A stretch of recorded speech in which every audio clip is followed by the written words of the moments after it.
ദർശനം ലഭിച്ചിട്ടുണ്ടെങ്കിൽ കാരണം ഭഗവാനുള്ള സമയത്തായാലും ഇല്ലാത്ത സമയത്തായാലും സായിയുടെ ദർശനം ഏത് സമയത്തും ആർക്കും എപ്പോഴാണ് ലഭിക്കുക എന്ന് നമുക്ക് പറയാൻ പറ്റില്ല. ആ ദർശനം ലഭിച്ചിട്ടുണ്ടെങ്കിൽ അത് നമ്മളുടെ പൂർവ്വജന്മ പുണ്യം മാത്രമാണെന്നാണ് പറയണേ. നമ്മളിതൊക്കെ വായിക്കുന്നുണ്ടെങ്കിൽ തന്നെയും നിങ്ങളിതൊക്കെ കേൾക്കുന്നുണ്ട്, ഒക്കെ ശരി തന്നെയാണ്. പക്ഷെ നിങ്ങൾക്ക് ഇതുപോലെ ഭഗവാന്റെ അനുഭവം ഉണ്ടെങ്കിൽ അത് വാട്സപ്പിൽ ഒന്ന് അയക്കുക. അത് പൂർണ്ണമായിട്ട് എങ്ങനെയാണ് ഉണ്ടായത് എന്നുള്ളതിനെ കുറിച്ച് വിശദമായിട്ട് എഴുതിയിട്ട് വാട്സപ്പിൽ അയക്കുക കേട്ടോ. എങ്ങനെ അവിടുത്തെ മഹാത്മ്യം വർണ്ണിക്കും? ആർക്കും അതിന് കഴിയില്ല. മഹത്തുക്കളായ എത്ര സന്യാസിമാരും സാധകരും സായിബാബയെ ശരണം പ്രാപിച്ചു. ഉപദേശം ഒരുപാട് സന്യാസിമാരും അതുപോലെ തന്നെ സാധകരും എല്ലാവരും വന്നിട്ട് ഭഗവാനെ വന്ന് വണങ്ങി പോവാണ്. അതൊരു എന്താ പറയുക, ആ ദിവ്യ ചൈതന്യത്തെ കാണാനായിട്ടാണ് അവരെല്ലാവരും വരുന്നത് എന്നർത്ഥം. അവിടുന്ന് സദാ ജപിച്ചുകൊണ്ടേയിരിക്കും. വാദപ്രതിവാദത്തിനും തർക്കത്തിനും സായീശ്വരന് താല്പര്യമില്ലായിരുന്നു. ശാന്തനും ദാനവനുമായിരുന്ന ബാബ വേദാന്തസാരം ഭക്തന്മാർക്ക് പകർന്നേകി. ഭഗവാൻ എന്താ പറയുക,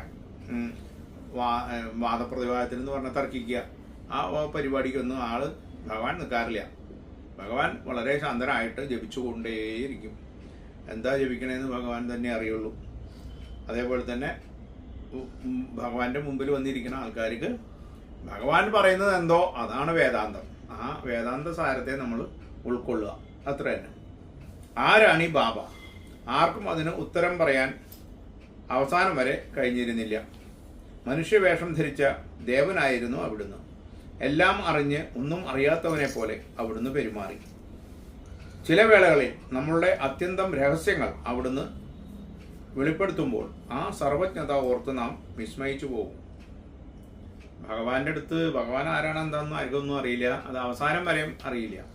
പക്ഷെ എന്താ വെച്ചിട്ടുണ്ടെങ്കിൽ ഭഗവാൻ ഒന്നും അറിയാത്ത പോലെ ഒരു വിഡ്ഢിയെ പോലെ അങ്ങനെ ഇരിക്കുന്നതാണ് പറയണത്. പക്ഷെ എന്താണെന്ന് വെച്ചിട്ടുണ്ടെങ്കിൽ ചില സമയത്ത് ചില ആൾക്കാർ മുമ്പിൽ വരുന്ന സമയത്ത് അവരുടെ പൂർവ്വകാലങ്ങളെ കുറിച്ചിട്ട് ഭഗവാൻ അങ്ങോട്ട് പറയും, അല്ലെങ്കിൽ അവര് പണ്ട് കഴിഞ്ഞ കാര്യങ്ങളെ കുറിച്ച് ഭഗവാൻ പറയും. അപ്പൊ തന്നെ മനസ്സിലായി ഇവർക്ക് ഭഗവാൻ സാധാരണക്കാരനല്ല.